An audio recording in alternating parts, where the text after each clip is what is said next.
How to create better stories. At this point, you understand the benefit of using stories, and you understand how to use them on the three biggest platforms.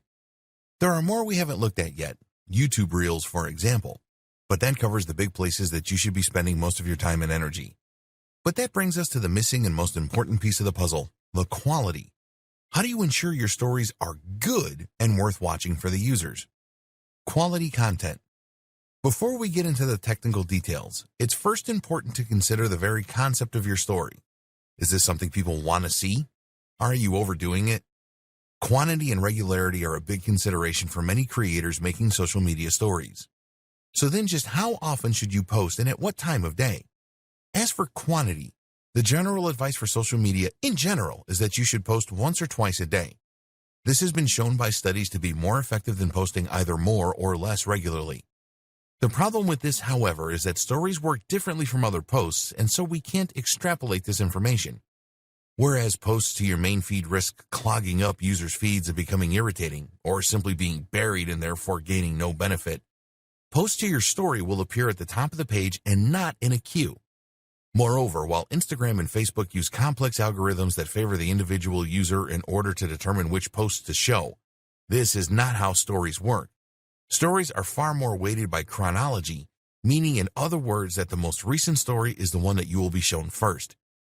And that means that you can more easily get seen if you post more regularly. This way, you'll be the first story presented when more people open up their phones, in turn meaning that you'll get more eyeballs on your content. Don't go crazy, but there's no reason not to post 10 times in a row if the idea you're trying to get across benefits from it.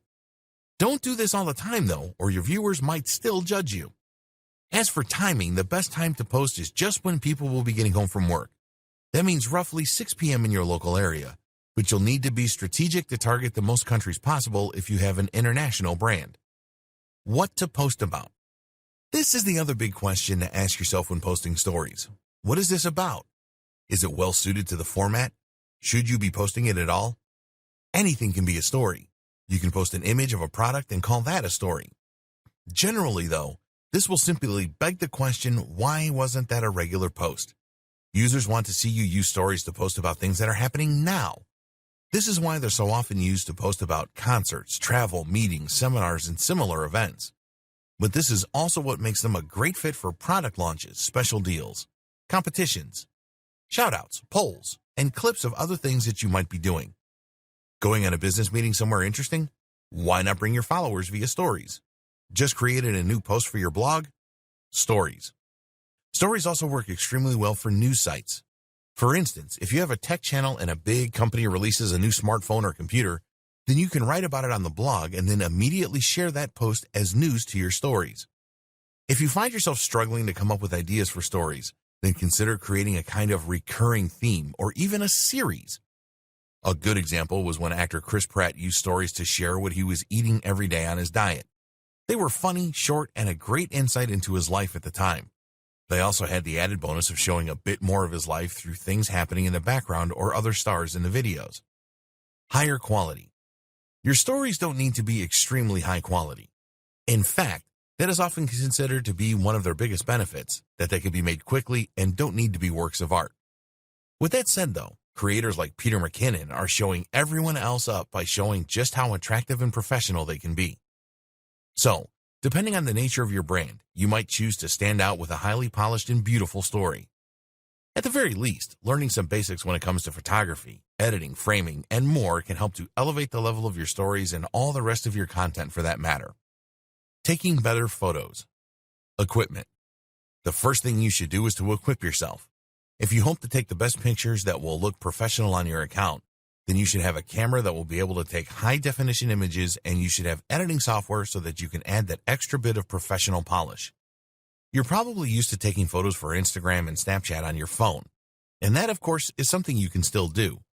To take high-quality photos, you just need a phone with a good sensor, high megapixel count, and respectable post-processing. Good options include mostly anything by Apple or Samsung, the Pixel phones, Nokia phones, etc. But you also have the option to take photos from your gallery, which you might have added via an SD card or Wi-Fi transfer. This is how you can take photos with a professional DSLR or mirrorless camera, and you will see the difference. This is especially true if you shoot in RAW with a flat color profile and then do a little editing as well.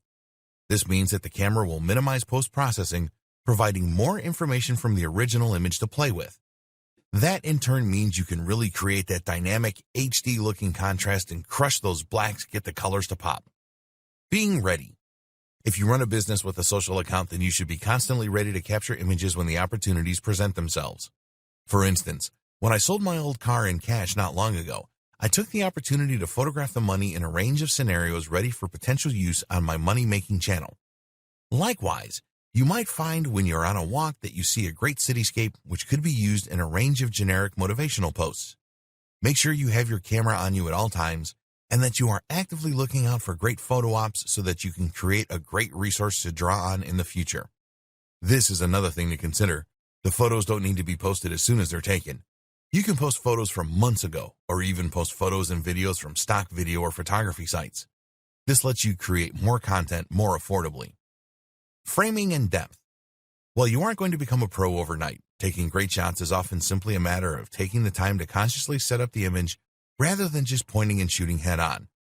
Think, for instance, about your foreground and background image elements, and about whether having a leaf in the foreground could help to create more of a sense of three-dimensional depth.